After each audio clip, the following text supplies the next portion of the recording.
The proponents of universal health coverage are looking forward to Finance Minister Enoch Godongwana's budget speech. Thus follows President Cyril Ramaphosa's State of the Nation address. Ramaphosa emphasized that once the NHI is fully implemented, it will save many lives.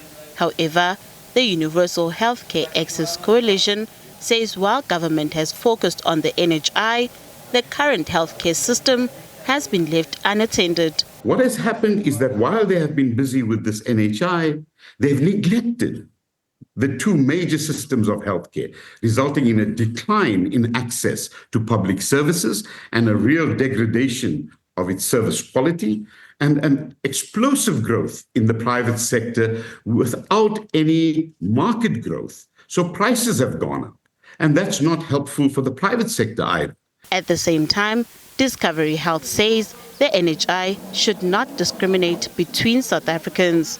The principle underpinning NHI is one that I think all South Africans should support, because what it envisions is a healthcare system which provides quality healthcare to all South Africans, and that's certainly something that I think is we should aspire to. And it was encouraging to hear the president talk about investment in infrastructure in the healthcare sector. The coalition says the NHI in its current form raises a multitude of concerns. The NHI proposals themselves, which unfortunately have become an obstacle to progressive health reform in South Africa now for a considerable period of time.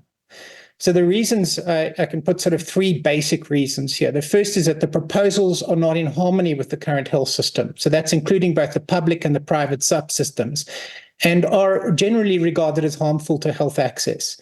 They haven't really been designed with access in the specific modalities of the design.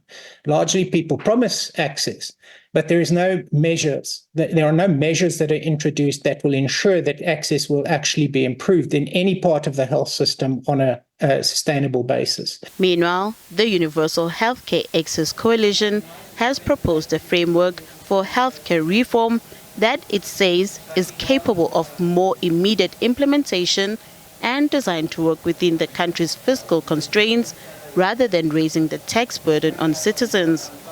Nothando Makutulela, SABC News, Johannesburg.